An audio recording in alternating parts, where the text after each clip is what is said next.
사랑합니다. 예수 그리스도께서 종려 나뭇가지를 흔들었던 그 수많은 인파 속을 들어왔습니다. 그것을 기념하면서 오늘 저희들이 종려 주일로 지키고 있는 것이겠죠.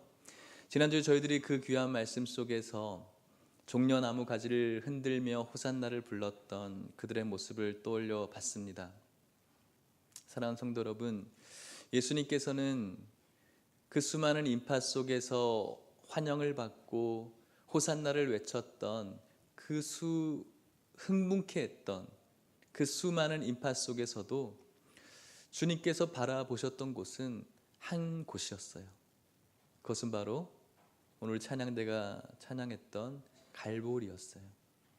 수많은 박수와 환영과 찬송을 들으면서도 주님께서는 그들의 박수와 그들의 환호를 바라보신 것이 아니라 그분은 그곳에서 갈보리를 바라봤다는 것이죠.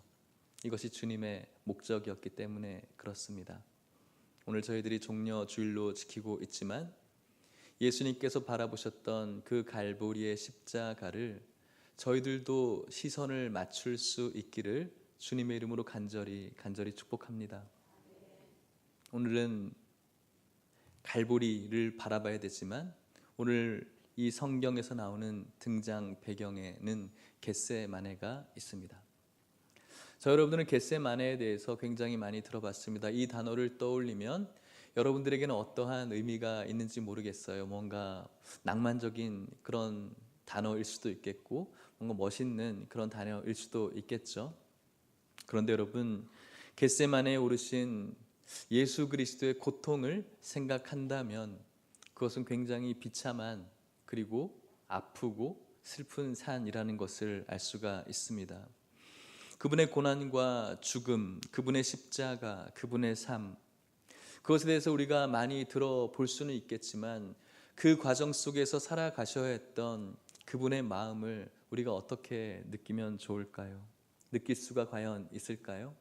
죄송하지만 어느 누구도 겟세마네 동산에서 가지셨던 예수님께서 경험하셨던 슬픔과 고뇌를 이해한다거나 동참할 수 있는 존재는 없습니다. 오늘 우리가 바라보는 예수님은 치열한 영적, 육적 고투를 보여주고 있어요. 상상할 수 없는, 우리가 감히 깨달을 수 없고 상상할 수 없는 무거운 중압감 속에서 차가워진 그 무거운 공기를 뚫고 겟세마네로 들어가시는 거예요. 예수님의 마음이 어떻다라고 성경이 이야기하고 있습니까? 마가복음 14장 33절 말씀을 같이 한번 읽어보도록 하겠습니다. 시작. 베드로와 야고보와 요한을 데리고 가실새 심히 놀라시며 슬퍼하사. 아멘. 심히 놀랐다라고 말씀하고 있어요. 제자들과 겟세마네 동산으로 들어가는데 예수님의 마음은 심히 놀란 마음이라고 이야기를 합니다. 그곳에 무언가 무서운 것이 있는 것입니까? 그렇지 않아요.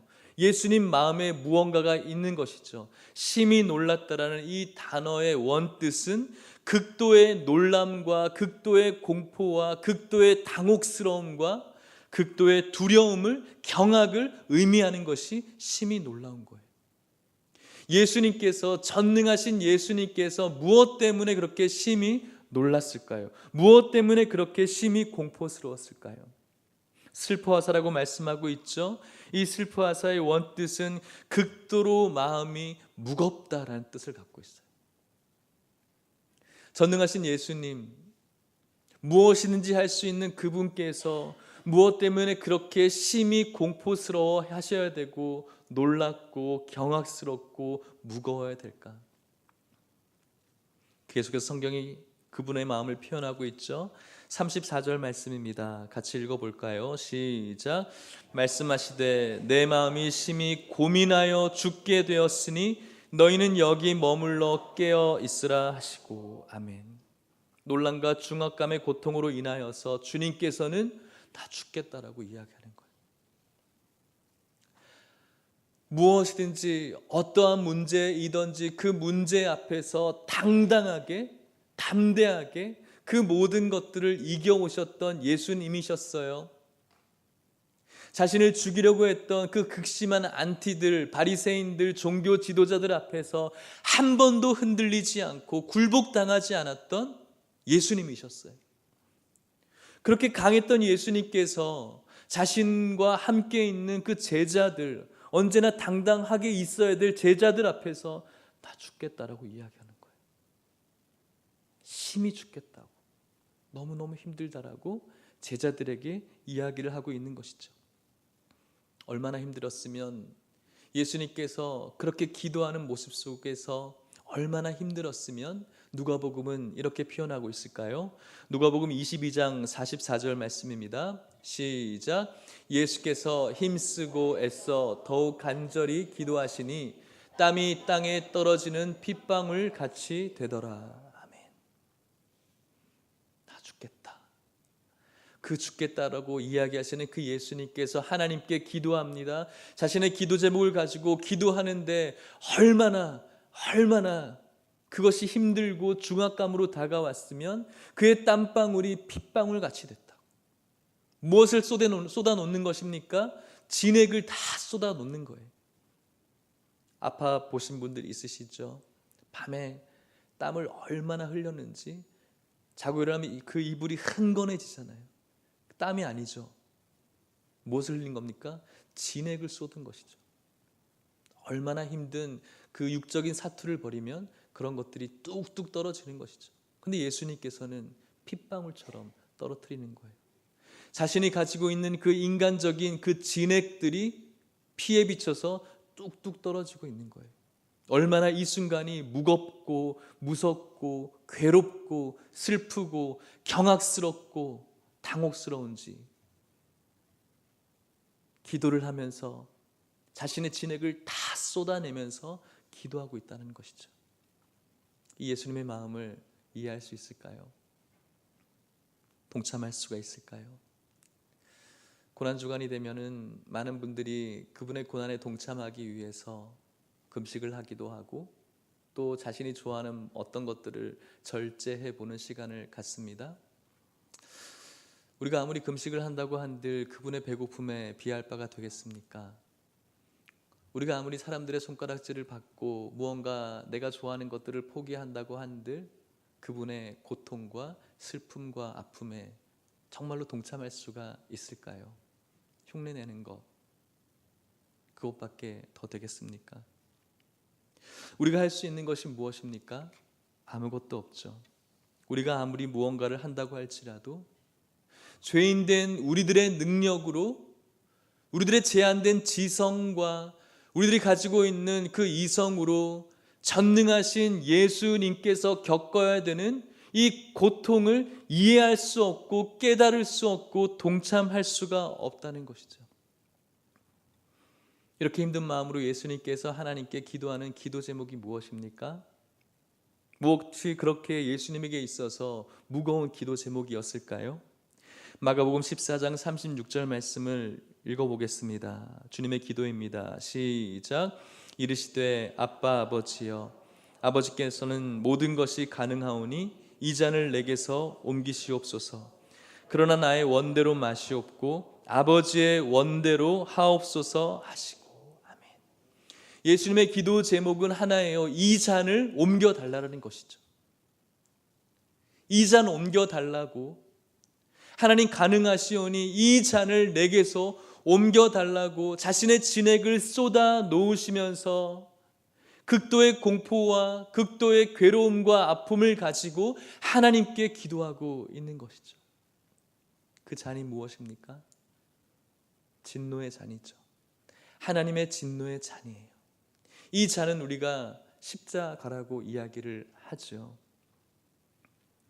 많은 사람들이 이 잔에 대해서, 이 십자가에 대해서 이야기할 때 육체적인 고통과 아픔을 이야기를 합니다. 그래서 많은 설교자들이 예수님께서 얼마나 고통을 받았는지, 채찍을 때리면 그 채찍 끝에는 납이 있고 뼈가 있어서 그것을 맞고 채찍을 띨 때 살점이 떨어져 나가는 그런 고통을 느끼게 된다.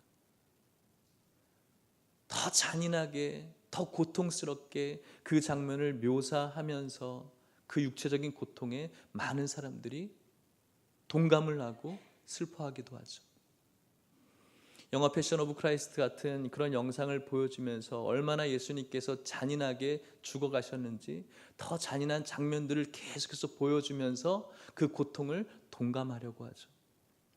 그런데 여러분, 물론 그 육체적인 고통을 우리도 이해할 수 없겠지만 육체적인 고통에 집중하는 것, 예수님께서 말씀하신 이 잔의 의미를 육체적인 고통에 집중하는 것은 주님의 고난을 반도 이해하지 못하는 거예요. 그래서 우리는 육체적인 어떤 고통에 집중해서는 안 돼요. 육체적인 고통에 집중하니까 무언가 이 세상 가운데 주님의 고난에 동참하기 위해서 내 자신을 자해하고 또 고행으로 들어가려고 하는 그런 미련한 모습을 보이게 되는 것이죠. 그렇다면 무엇입니까? 예수님께서 말씀하시는 그 잔이라는 게 무엇일까요? 그것은 바로 죄예요. 그 잔을 마신다는 것이 무엇입니까? 죄를 뒤집어 쓰는 거예요.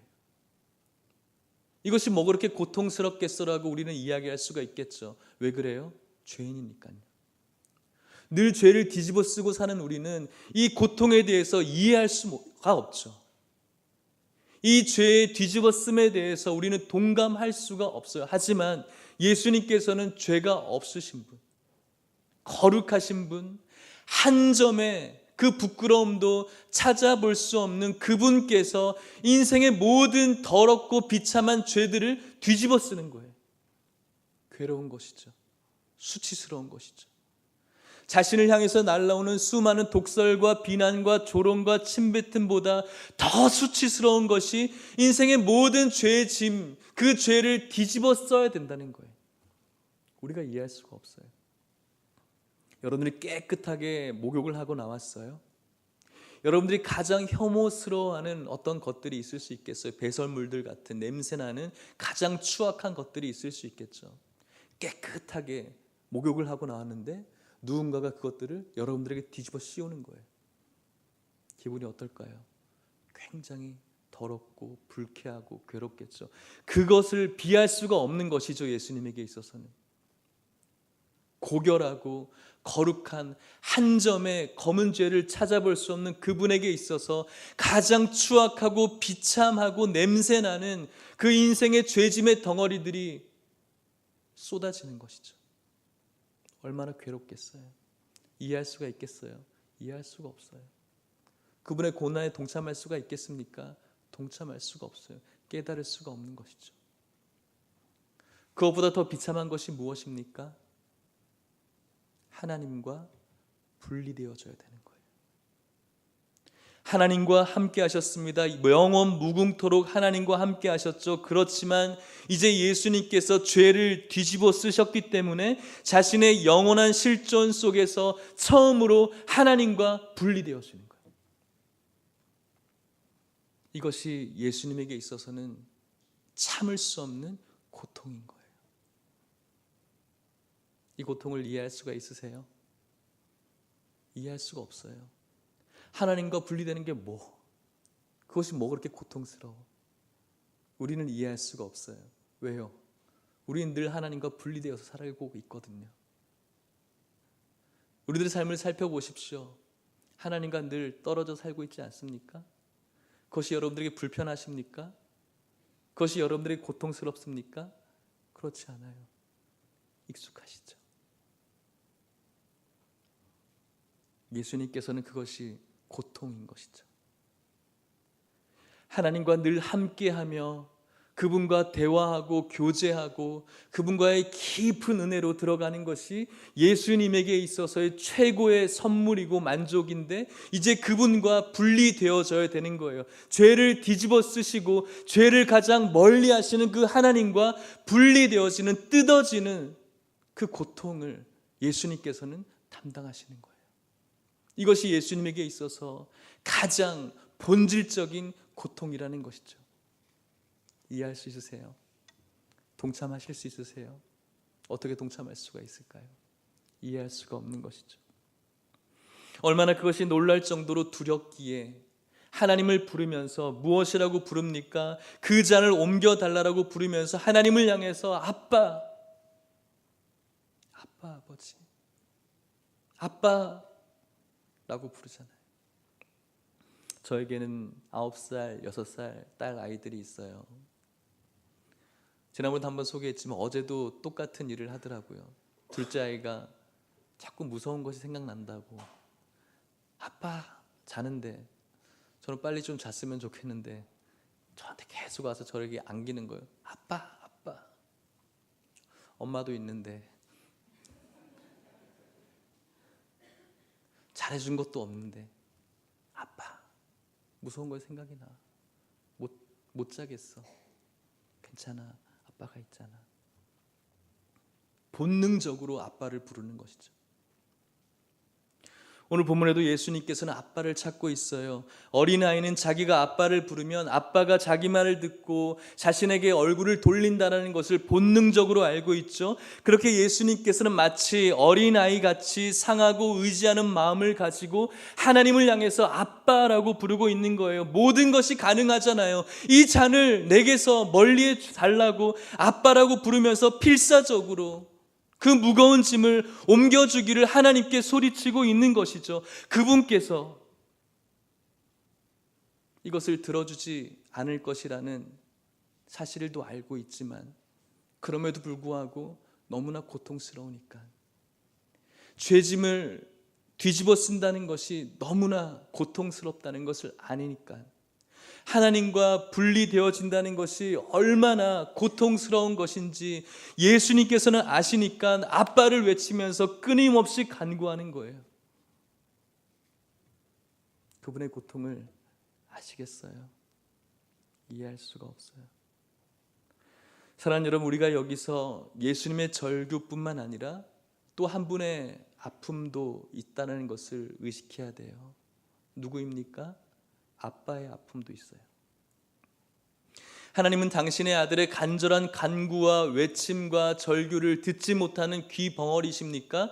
그렇지 않아요. 누구보다 아들의 소리에 민감하신 분이 아빠, 아버지이시죠. 누구보다 아들의 아픔을 잘 아세요. 누구보다 아들을 사랑하시는 아빠, 아버지예요. 제가 저의 딸에게 하는 것처럼 무엇이든지 해주고 싶어요. 그럼에도 불구하고 모든 것이 가능하신 분이 그분의 영원하신 그 뜻을 굽히지 않으세요. 사랑하는 아들의 외침과 절규를 듣지 않으세요. 외면하세요. 저는 너무나 고통스러울 것 같아요. 하나님이 너무 아플 것 같아요.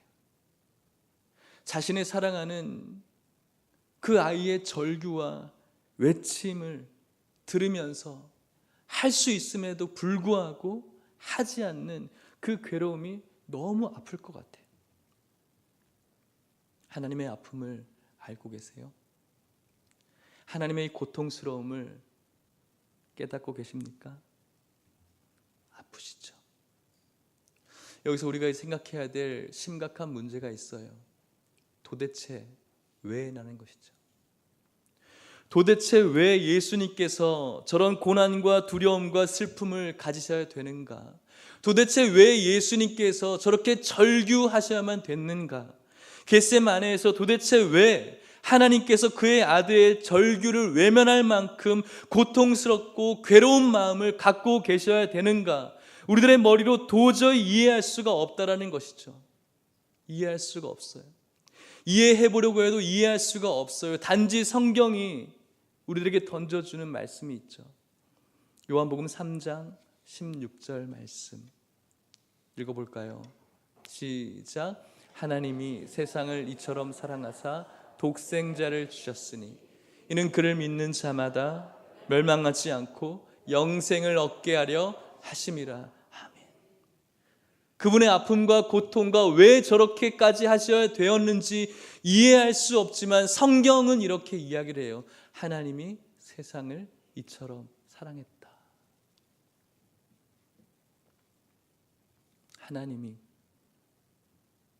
자신의 사랑하는 그 아들의 절규를 외면할 만큼 여러분들을, 저를 사랑했다라고 말씀하는 것이죠. 예수님께서 그토록 아빠라고 부르며 자신의 땀이 핏방울처럼 모든 진액을 쏟아내었던 이유가 하나님이 여러분들을, 그리고 저를 이렇게 사랑했다라고 이야기하는 것이죠. 여러분, 이것을 이해할 수 있으십니까? 자신이 창조한 피조물에게 비난과 조롱과 핍박을 당하고 자신과 함께 했던 제자들에게 배신을 당하고 버림받는 그 고통도 얼마나 크지만 그것보다 더 큰 고통, 인생들의 모든 죄를 뒤집어 쓰고 자신과 가장 깊은 곳에서 교제해야 됐던 하나님과 분리되어지는 이 고통을 이해할 수가 있습니까? 하나님의 입장에서 자신의 사랑하는 아들을 원수였던 저와 여러분들에게 아무런 대가 없이, 그것도 가장 비참한 저주의 상징이었던 십자가에 내어주는, 그것도 아들의 외침에도 아랑곳 없이 내어주셔야만 됐던 그 하나님의 고통을 이해할 수가 있습니까? 이해할 수가 없어요. 이해할 수가 없어요. 도대체 제가 뭐라고? 도대체 여러분들이 뭐라고? 저와 여러분들이 무엇이기에 예수님의 이 놀라운 사랑을 받을 수가 있습니까? 그분의 십자가를 깨닫는다고요? 그분의 고난에 동참한다고요? 아무것도 할 수가 없어요. 아무것도 할 수가 없어요. 다만 회개할 뿐이죠. 그리고 찬송하는 것이죠. 하나님의 은혜로 있을 데 없는 자 왜 구속하여 주는지 난 알 수 없도다.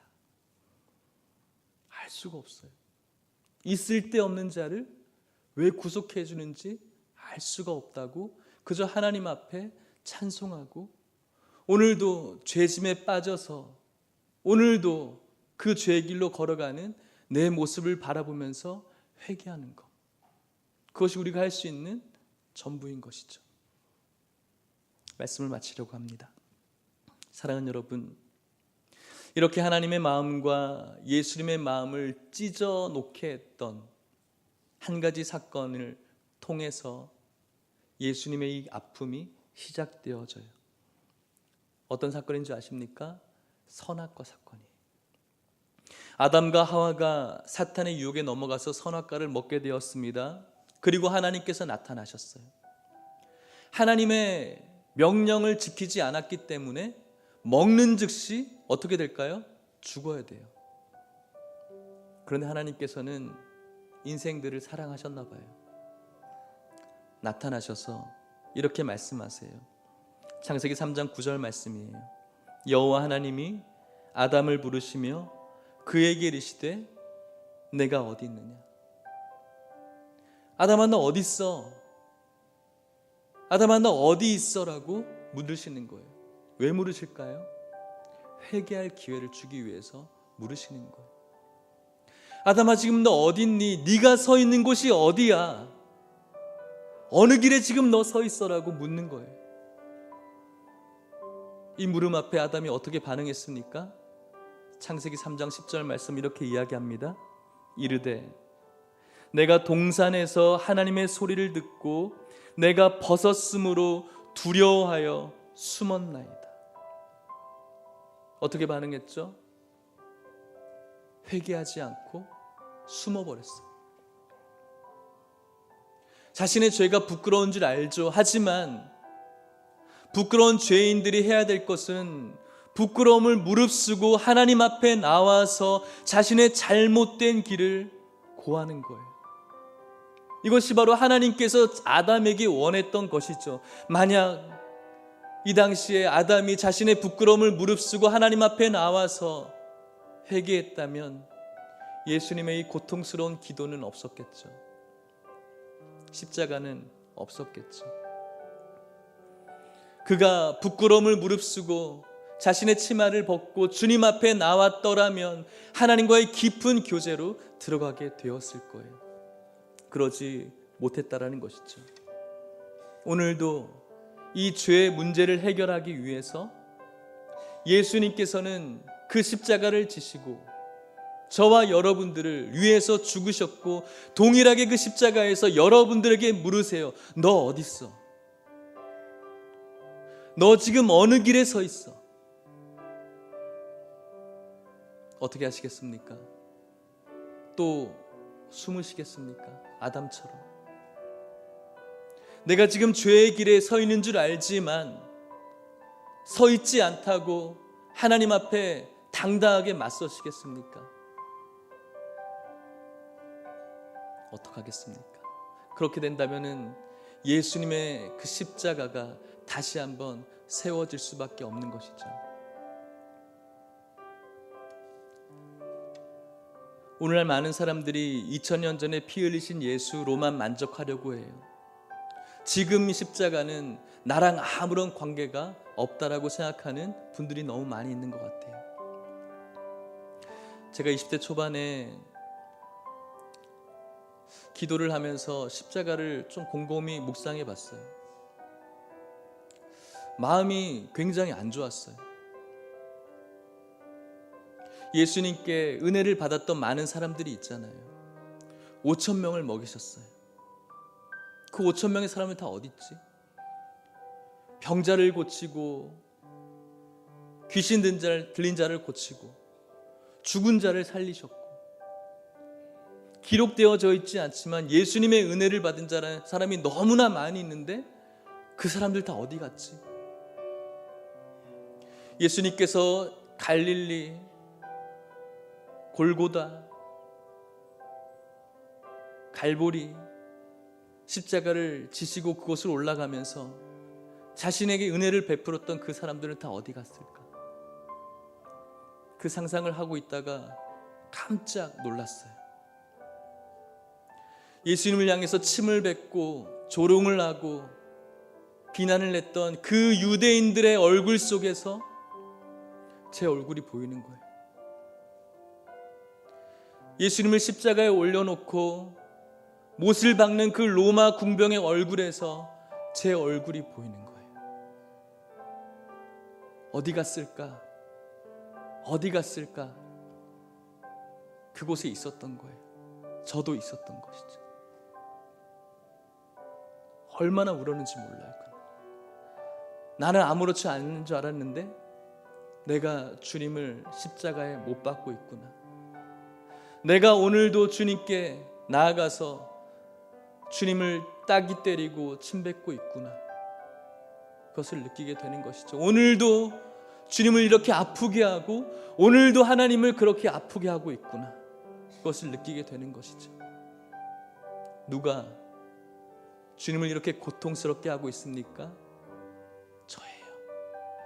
여러분들이에요.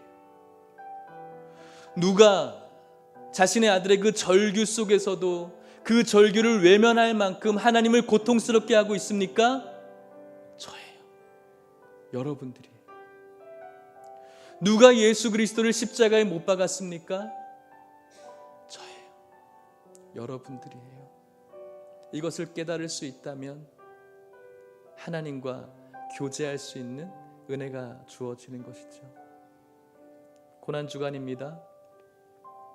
고난주간 특별 새벽기도 없습니다. 고난주간에만 무언가 여러분들을 슬픔으로 몰아넣으려고 하는 그런 이벤트는 없어요. 우리는 매 주일마다 고난주간이에요. 매 주일마다 성탄절이에요. 매 주일마다 부활절이에요. 특별한 주간에만 뭔가 흉내내는 그런 모습이 아니라고요. 매 주일마다 그분의 태어나심과 그분의 순환과 그분의 고난과 그분의 죽으심과 그분의 살아나심을 바라보면서 예배드려야 되는 것이죠. 사랑하는 성도 여러분, 그분을 고통스럽게 만들었던 그 존재가 저와 여러분들이었음을 기억하시고 내가 그분을 십자가에 못 박았음을 고백함으로 수치스럽지만 그분에게 나아가서 회개하며 그분이 주시는 놀라운 은혜로 들어갈 수 있는 우리 모든 성도님들 될 수 있기를 주님의 이름으로 간절히 축복합니다. 같이 찬양하면서 기도했으면 좋겠습니다. 이번 주간 이 찬양으로 계속했는데 저도 좀 생소한 곡이지만 이 찬양의 가사가 참 우리에게 필요한 가사라고 생각이 듭니다. 모르셔도 가사로 따라와 주시면 좋겠습니다. 예수 흠도 죄도 없는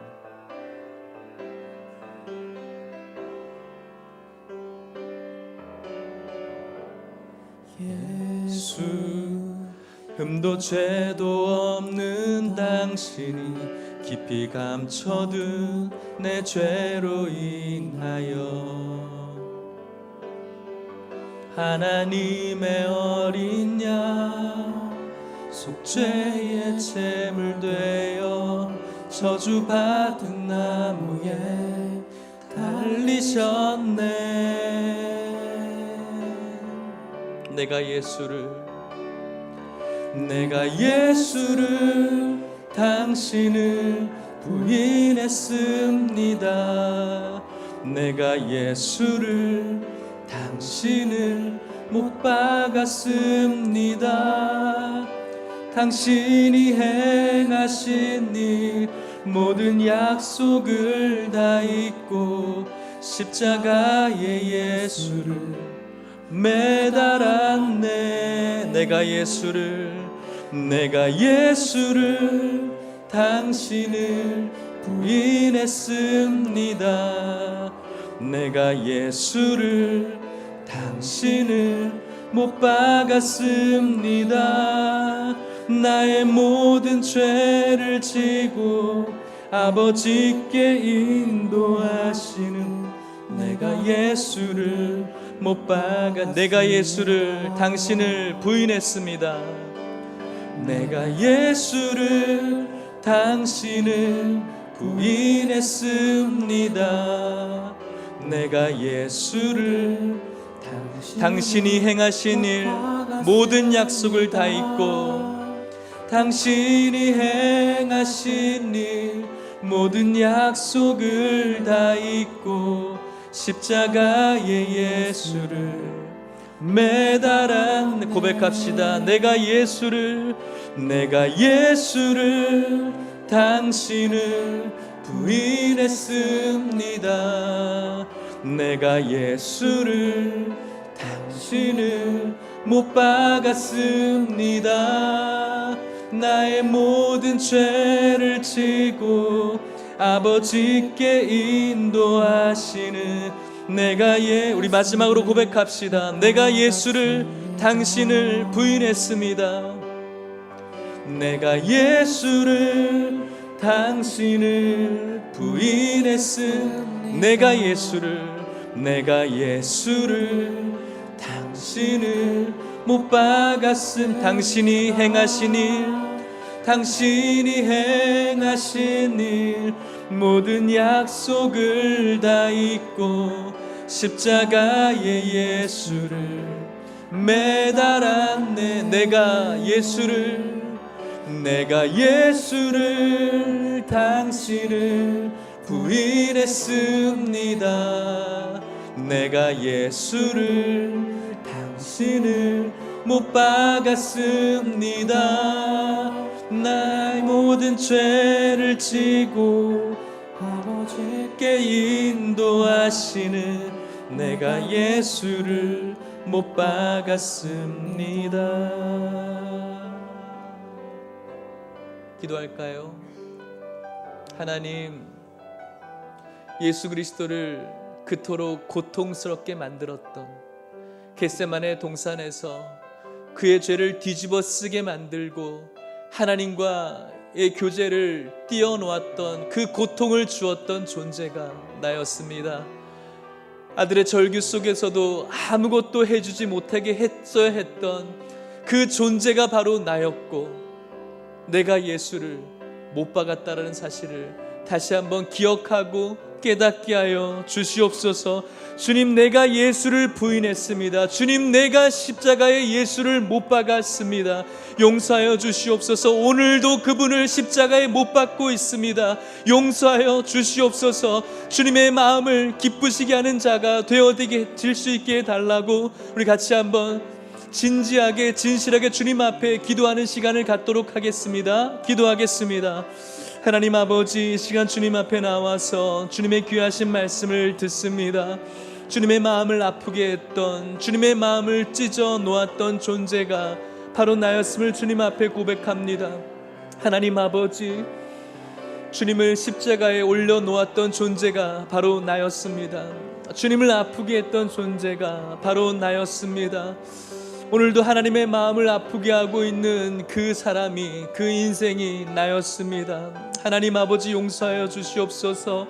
하나님과의 깊은 교제로 들어갈 수 있는 우리 존재가 되어질 수 있도록 인도하여 주시옵소서. 예수 그리스도의 마음을 아프게 하고 아버지의 마음을 고통스럽게 만들고 성령을 근심케 만드는 이 길에서 벗어나게 하여 주시옵소서. 오늘도 우리들을 향해서 네가 어디 있느냐라고 물으시면서 우리들의 길을 점검하기를 원하시는 하나님 아버지, 다시 한번 이 종려주일 고난주간의 기간을 거치면서 이 실존으로 다시 한번 돌아갈 수 있는 우리 모두가 될 수 있도록 축복하여 주시옵소서.